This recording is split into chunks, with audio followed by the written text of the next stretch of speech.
Ang video natin ngayon ay tungkol sa ilang kababayan natin na nagtatanong tungkol sa age limit dito sa South Korea.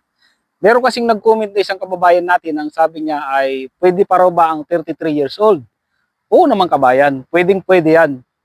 Ang age limit talaga dito sa South Korea, kung mag-a-apply kayo ng factory worker lang ha, factory worker mga kabayan, ay 18 to 38 years old.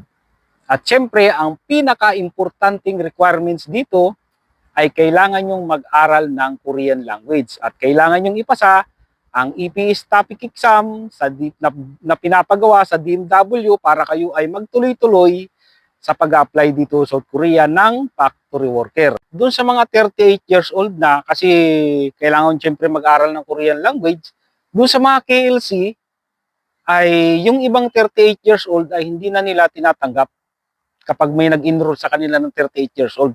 Kasi nga, kalimitan dun sa mga 38 years old ay hindi na nakakapasok sa registration para sa EPS topic exam. Pero sabi ng iba, yun namang iba, nakakapasok daw. Pero mas maganda yan kung kayo ay 38 years old, try nyo pa rin. Wala namang masama.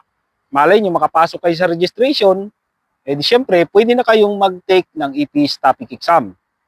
Eto, bakit sabi ng iba, bakit yung kakilala ko, ganyan-ganyan, 39 years old o 40 years old, bakit nakapunta pa ng South Korea?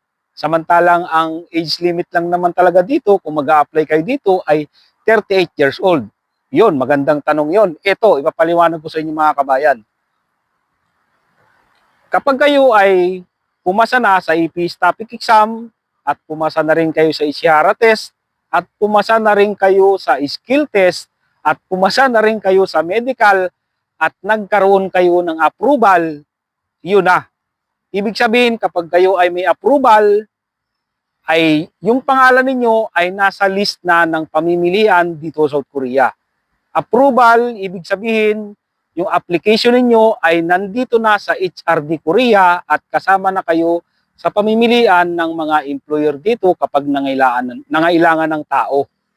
Halimbawa, ito na nga, kasama na kayo sa pamimilian, may approval na kayo, at ang edad ninyo ay 38 years old, ang approval mga kabayan ay 2 years ang validity.